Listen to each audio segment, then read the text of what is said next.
This video discusses the linear criterion of ultimate stress condition. The linear criterion was developed within the scientific discipline hydrogeomechanics of rock masses and represents the transformed Mohr-Coulomb law. The Mohr-Coulomb law serves as the fundamental relationship in geomechanics and geotechnics. The Mohr-Coulomb laws showing us that to initiate shear displacement along a shear surface, the shear stress must exceed the cohesion along this surface and overcome the retaining forces of friction determined by the normal stress on a sliding plane and the friction angle. Based on a Mohr-Coulomb law, some authors have presented relationships linking principal stresses and strength parameters of rock mass, such as uniaxial compressive strength, cohesion, and the friction angle. The Mohr-Coulomb law has a common representation as a Mohr circles.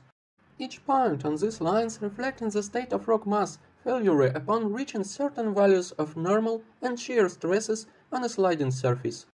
A circle can be drawn representing the combination of major and minor principal stresses that lead to this failure. As well, the Mohr-Coulomb graph shows the angle of the shear surface. Typically, the Mohr-Coulomb graph for some rock based on results of laboratory tests. Two common methods for testing rock samples are uniaxial compression and tensile tests. It is important to note that both compression and tensile tests are conducted using similar way, employing compressive force in both cases. However, in the case of uniaxial compression strength test, we use a flat press, while tensile test involves splitting a cylindrical core or crushing a sample between opposing spherical indenters. The tensile strength test involves applying diametrically opposed forces to a rock sample until it fractures. Actually, the rock sample failures into two parts under tensile stresses generated as a result of compression. Eventually, it obtains a graph that appears as follows. On the right, there is a circle reflecting the results of uniaxial compression testing. On the left, there is a circle reflecting the results of tensile testing. Next, a tangent is drawn to these two circles. This line shows the failure stress condition of the rock. Sometimes this tangent takes the form of a straight line, but more often it looks like an envelope. It is important to note that when we draw the strength envelope using this method, some contradictions may arise. Mohr-Coulomb equation is linear, but empiric failure envelope is nonlinear. There is disparity between experimental data and the base theory. Empiric failure envelope cannot exist on the left side of the diagram, where the normal stress value is negative. Mohr-Coulomb equation looks like the solution of plane problem. Consequently, the all forces which are acting offside of major and minor principal stresses plane, sigma 1, sigma 3, should be equal 0, but this is impossible by definition.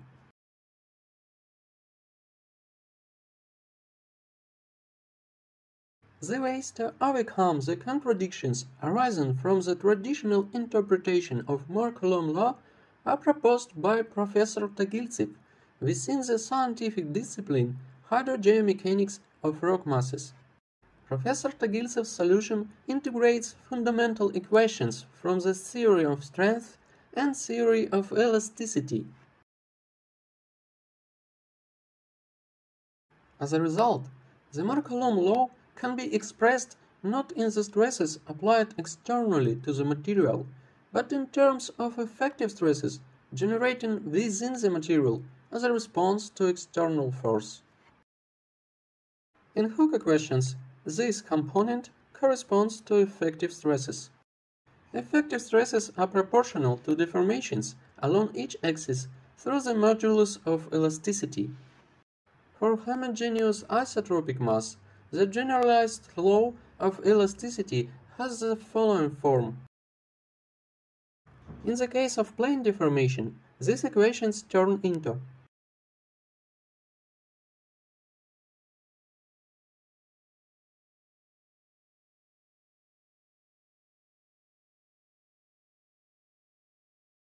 Effective stress is the sum of active, external, and reactive, internal stresses acting along the each of axes. Reactive stresses represent lateral resistance to active stresses acting along to other axes. As reactive stresses are tensile, they have a negative sign. By solving a plane problem, we can obtain important equations that enable the correlation between stresses and deformation values, such as a Poisson ratio, mu, and the coefficient of lateral earth pressure, lambda.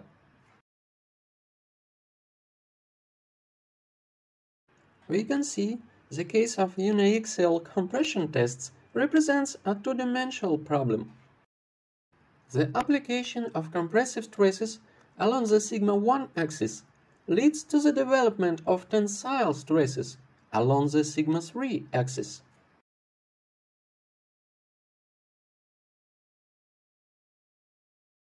The uniaxial compression circle cannot intersect the origin of coordinate system, as the stresses along the sigma-3 axis correspond to the lateral earth pressure, resulting from the stresses acting along the sigma-1 axis. This means that at the moment the uniaxial compressive strength is reached, the rock tensile strength is also achieved. As mentioned earlier, we employ compressive stresses both in uniaxial compression strength testing and in tensile strength testing. During the tensile strength test, the formation of a vertical fracture occurs. However, in practice, the sample failure in uniaxial compression testing can also occur due to the formation of a vertical fracture. In uniaxial compression testing, tensile stresses occur in a rock sample just as in tensile testing. Based on this, it can be concluded that the compressive strength limit and the tensile strength limit are reached at the same time in the rock sample, characterizing the same physical process. And this is precisely indicated by the obtained equation 22. Here is a new representation of Mohr-Coulomb graph in terms of effective stresses. Since the uniaxial compressive strength and the tensile strength limits are reached at the same time, we draw only one circle. The dashed line represents the old, traditional view in terms of active stresses. In the case of uniaxial compression, there is the lower limit of the Mohr-Coulomb criterion. As for this circle, the normal stress on a shear surface is 0.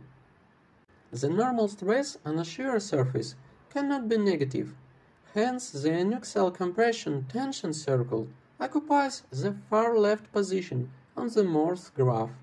The friction angle phi as a material constant remains unchanged, and therefore the new Coulomb law line is drawn as a tangent on the intersection point of the circle with the tau axis and parallel to the traditional line. Actually, we have a new strength graph and a new criterion for rock. It follows the Mohr-Coulomb law, but is drawn not in active stresses, but in effective stresses. In the field of hydrogeomechanics of rock masses, this updated relationship is called the linear criterion of ultimate stress conditions. For brevity, the author of this video will refer to it as the Tagiltsev criterion. The original meaning of Coulomb's law is that the friction process precedes the overcoming of cohesive forces. The transition during failure from shear fractures to vertical tensile fractures in uniaxial compression conditions indicates the limit of applicability of Coulomb's law, since the formation of tensile fractures occurs without displacement and consequently without friction. This is the physical significance of the lower limit of the Tagiltsev criterion. In contrast to the traditional formulation of the Mohr-Coulomb law, the Tagiltsev criterion allows for a rigorous correlation between the deformational and strength parameters of rock, such as the coefficient of lateral earth pressure and the friction angle. The justification of the relationship between parameters lambda and phi can be achieved through at least two methods. Slide 14 shows the first. The second method is presented on slide 15.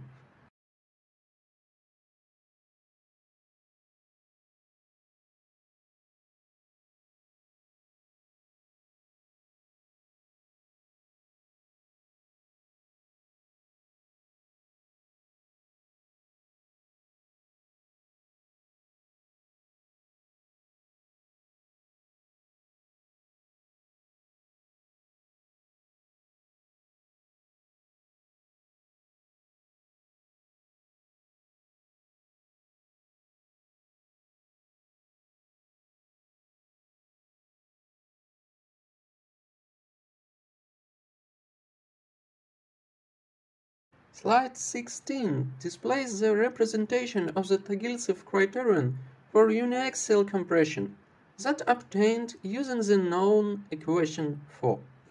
It is crucial to note that in equations 29 and 32, parameter Rc is a new material constant. In its physical interpretation, the ultimate strength Rc differs from the uniaxial compressive strength RUCS, as it corresponds to the position of the Mohr circle when the effective stress on the sigma-3 axis is 0. In contrast to the uniaxial compression case, this condition is characterized by the presence of external active stress along the sigma-3 axis. This rock constant Rc always exceeds the uniaxial compressive strength for that material precisely by a factor of 2. The expression 32 is nothing more than a representation of the Coulomb-Mohr law formulated in terms of effective stresses. Subsequently, stresses will be denoted simply as sigma 1 and sigma 3, without zeros, implying that we consistently deal with effective stresses throughout our analysis. We have determined the lower limit of applicability for the Tagiltsev criterion. It is known that a linear equation cannot describe the stress state of rock across an infinite stress range, and therefore it must have an upper limit of applicability that we need to define. Firstly, we multiply all parts of the expression 32 by the coefficient of lateral earth pressure lambda, as follows. Equation 34 is highly significant. It demonstrates that in the ultimate state, at the failure line, the difference between the lateral earth pressure minus lambda sigma 1 and the compressive stresses along the sigma 3 axis remains constant and equals minus lambda Rc. Regardless of the different failure mode, rock sample or rock masses always fail under the same magnitude of tensile stresses. This constant can be denoted as ROT. In other words, the ultimate tensile stresses are equal to twice the uniaxial compressive strength multiplied by the coefficient of lateral earth pressure of this material. Equation 34 reveals that tensile stresses play a pivotal role in the failure of rock masses. This can be easily explained by examining the microscopic level fracture process. On slide 19, a graph illustrating the variation in energy of the atoms in the crystal lattice is presented.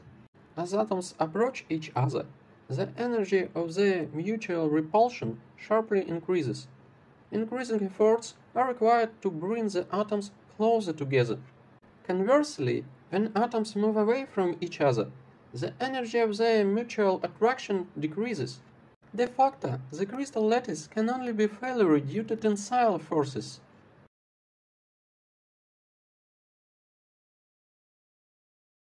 So we have the strength constant, ROT, that indicates the magnitude of ultimate tensile stresses leading to the failure of rock masses. It is logical to compare the strength characteristic with the forces and stresses acting on the shear surface. In this context, particular attention should be given to tensile forces on a shear surface. To do this, let's consider the force polygon that characterizes the ultimate state on a shear surface. We observe that the ultimate tensile stresses, sigma u, are related to the ultimate shear stresses, tau u, through the tangent of the fracture angle alpha or theta. This allows us to determine the value of tensile stresses sigma u using a well-known expression for the shear stresses on a shear surface.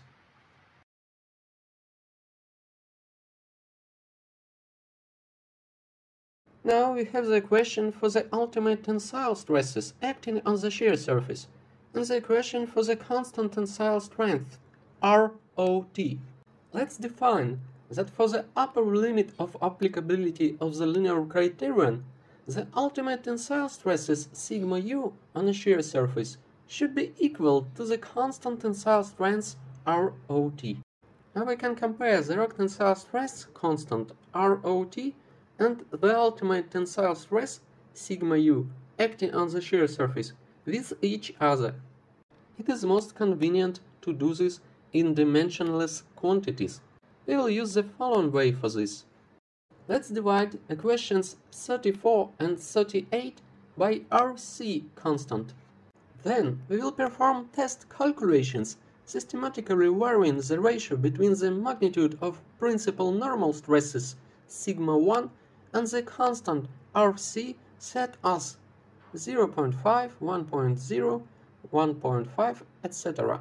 For the case where relative sigma is equal to 0.5, meaning the principal normal stress constitutes half of the compressive strength constant Rc.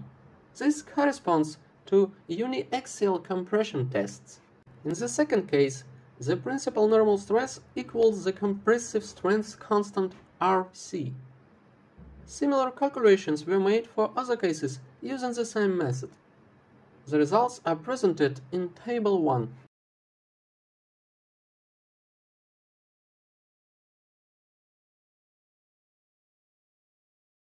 In Table 2, calculations of the lateral earth pressure coefficient, lambda, are provided for various values of the friction angle phi, based on the relationship 24.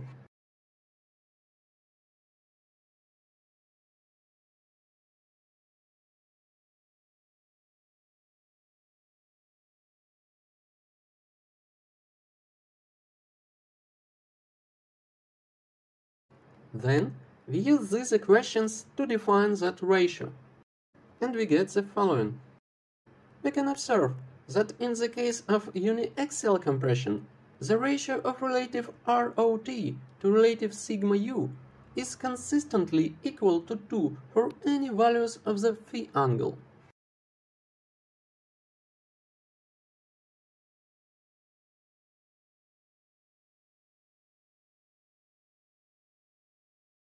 What does this signify?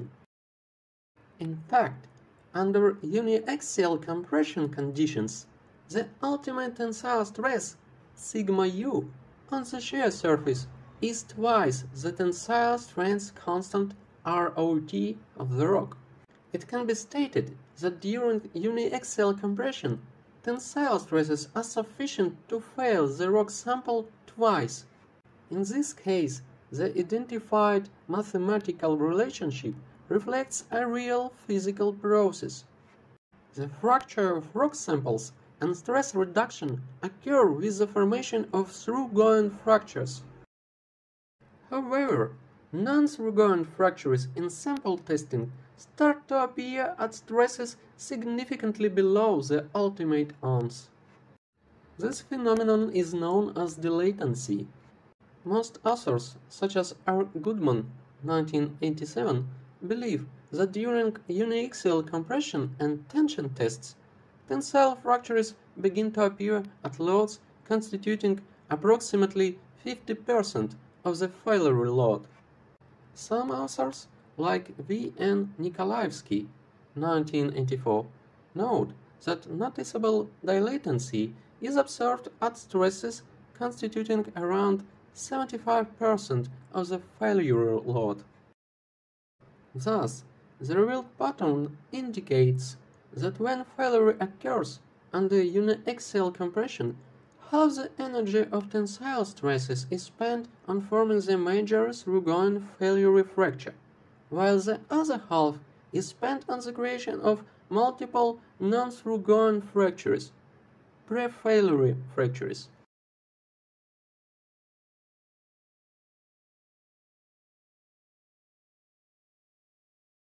In Table 3, it is clearly visible that as the ratio sigma 1 to RC increases, the ratio ROT to sigma U becomes less than 2.0. The obtained results characterize a real physical process. As confinement increases, dilation is gradually suppressed and the conditions for the formation of open fractures deteriorate. That's important to note that for the brittle rocks, friction angle is 40 degrees. Such conditions occur more rapidly with the growth of external stresses compared to plastic rocks. Friction angle is 10 degrees. The further transition of the ratio ROT to sigma U beyond unity signifies that at very high confinements in a rock mass, there are no tensile stresses sufficient even to form a single through-going failure fracture. This implies that the rock mass cannot be fractured due to brittle deformation, and further deformation will occur in plastic, pseudoplastic, or other conditions. Accordingly, when ratio ROT to sigma U equals 1 or ROT equals sigma U, it describes the upper limit of applicability of the linear criterion of ultimate stress conditions. With further increases in stresses, the material state cannot be described in terms of the linear criterion of ultimate shear stress and normal stress on a shear surface, Mohr-Coulomb law. Thus, the upper limit of applicability of the linear Tagiltsev criterion corresponds to the condition where a ratio ROT to sigma U equals 1. Let's define the constant RUL that corresponds to the strength of the rock at the upper limit. To do this, we will write expression 34 in terms of sigma 3 and perform a series of transformations as shown on slide 30. The equation 44 shows us that the upper limit of applicability of the Tagiltsev criterion depends on the properties of the rock, namely the friction angle phi determines the magnitude of the lateral earth pressure coefficient lambda. Conducting test calculations, we obtain values for the ratio RUL to RC at different values of the angle phi. Table 4. Test calculations show that for strong rocks, the ratio RUL to RC ranges from 1.15 to 1.28. As an example, test plots are provided for plastic rock with a friction angle phi equal to 10 degrees and for brittle rock with a friction angle phi of 40 degrees. Beyond this point, the rock will undergo failure with a predominance of plastic or pseudoplastic deformations, and these states cannot be described using a linear relationship.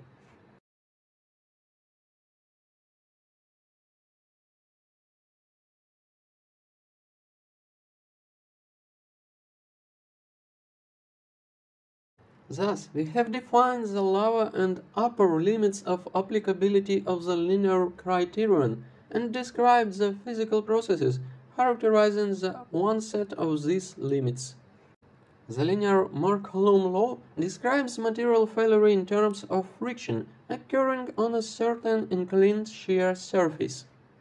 The lower limit of applicability of the linear criterion is associated with the presence of zero normal stresses on a shear plane. When there are negative or zero normal stresses on a shear plane, it is inappropriate to speak of friction. Physically, the lower limit may manifest as the formation of a vertical tensile fracture in a rock. Along that, failure occurs without Coulomb frictional forces. The upper limit of applicability of the linear criterion occurs when, under confining pressure, shear and primarily associated tensile stresses on a shear plane become insufficient to form a failure surface. As mentioned earlier, many researchers indicate that empirical strength test data of rock samples under confining pressure are better described by an enveloping curve rather than a linear relationship. When testing strong rocks with high values of the friction angle, a significant portion of experimental data may fall beyond the upper limit of applicability of the linear Mohr-Coulomb law. The transition from brittle to plastic failure can be expressed through a gradual reduction in the material's friction angle. As a result, experimental data should fall on an enveloping curve close to the position of the ultimate circle RUL. Analysis of the linear criterion of ultimate stress conditions allows us to qualitatively describe the process of brittle deformation of rocks and obtain a quantitative relationship between the main constants characterizing the strength and elastic properties of the rock. On this slide, the main equations describing the relationship between the key constants of the linear criterion are highlighted. Additionally, the linear criterion enables to obtain the multiple fractures diagram with many other significant constants of materials.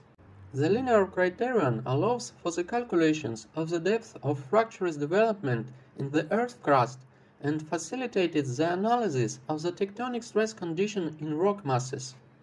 These topics will be discussed in the next videos.